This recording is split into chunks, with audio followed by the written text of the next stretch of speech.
Çocukluğumun severek izlediğim yapımlarından bir tanesi olan Kung Fu Panda serisinin 4. filmi yıllar sonra çıkacak dostlarım ve tabi bundan önce güzel bir fragman yayınladılar ve bu fragman hakkında sizinle biraz konuşmak istedim. Filmden çapsız seni!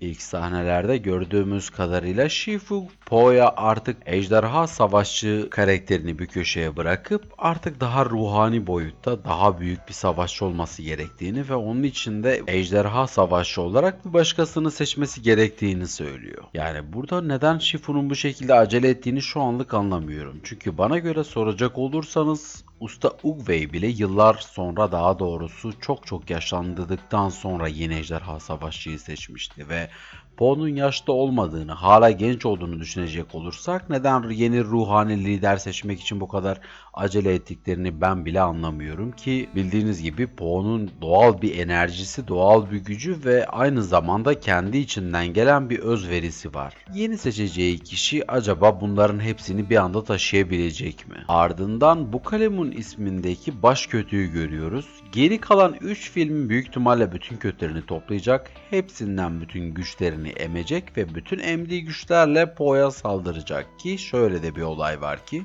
bütün kötü karakterler hepsi birbirinden güçlü ve bütün kötü karakterler hepsi adeta Po'nun canını yakmıştı ve Po zar zor da olsa onları def etmeyi başarmıştı. Şimdi bütün kötü karakterlerin gücünün toplamı olan bu karakter bakalım Po'nun başına neler açacak ve bakalım Po bu süreçte kendisini bir köşeye bırakıp yeni ejderha savaşçıyı seçecek ve bu yeni ejderha savaşçı Po'ya nasıl yardım edecek diye kafamda 50.000 tane soru var ama bakalım göreceğiz. Ve diğer sahnede Tilki'yi görüyoruz. Tilki'nin Po'ya yardım ettiğini de görüyoruz ve şöyle de bir olay var ki bu Tilki aynı zamanda çok becerikli bir hırsız. Zaten bu Kalemun'un diğer dünyadan bütün kötüleri getirip onların gücünü çalmasını sağlayan da aynı zamanda bu Tilki. Daha doğrusu Tilki önce Po'nun asasını çalıyor. Po'nun asasını çaldıktan sonra da bu Kalemun'a yardımcı oluyor ve ama bakıyor bu Kalemun tam bir manyak, tam bir deli. Tekrardan dönüp Po'ya yardımcı olmaya çalışacak büyük ihtimalle ve tekrardan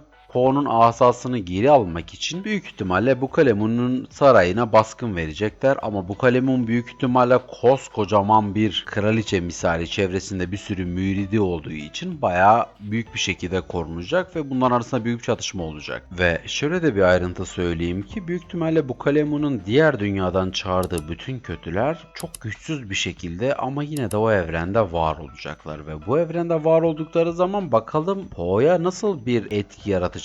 Yani kötü bir anlamda Po'ya engel mi olacaklar ya da tam tersi Po'ya yardımcı mı olacaklar onu göreceğiz ama ve lakin benim düşüncemi soracak olursanız o kadar izlediğim yapımdan ötürü şunu hemen söyleyeyim sizlere. Bence karakterlerin çoğu artık kötü olmak istemeyecekler ve Po'ya yardım etmeye kalkacaklar ki bunların en başında da bence Tai Lung yer alıyor. Çünkü garibim Tai Lung artık hem iki tarafta da uzun bir süre geçirip büyük bir pişmanlık yaşadığını düşünüyorum ve büyük ihtimalle güçlerini kaybettikten sonra da güçsüz olmanın ne olduğunu anlayıp tamamen böyle Po'ya yardım için çalışacak ama ve lakin Po uzun bir süre onu takmayacak ve onu en son taktığı zaman da bayağı büyük bir fedakarlıkla Po'nun belki de hayatını kurtaracak. Ve burada da iki seçenek arasında kalıyoruz. Ya büyük ihtimalle Po çok iyi anlaştığı o hırsız tilki dostuna yeni ejderha savaşçı unvanını verecek ya da Tai Lung'a verecek. İkisinin arasında ben kalıyorum ama üçüncü bir şahıs bizim görmediğimiz bir karakter de olabilir, ona verebilir. Şahsen bana göre soracak olursanız yani bu iki karakterin arasından değil de başka bir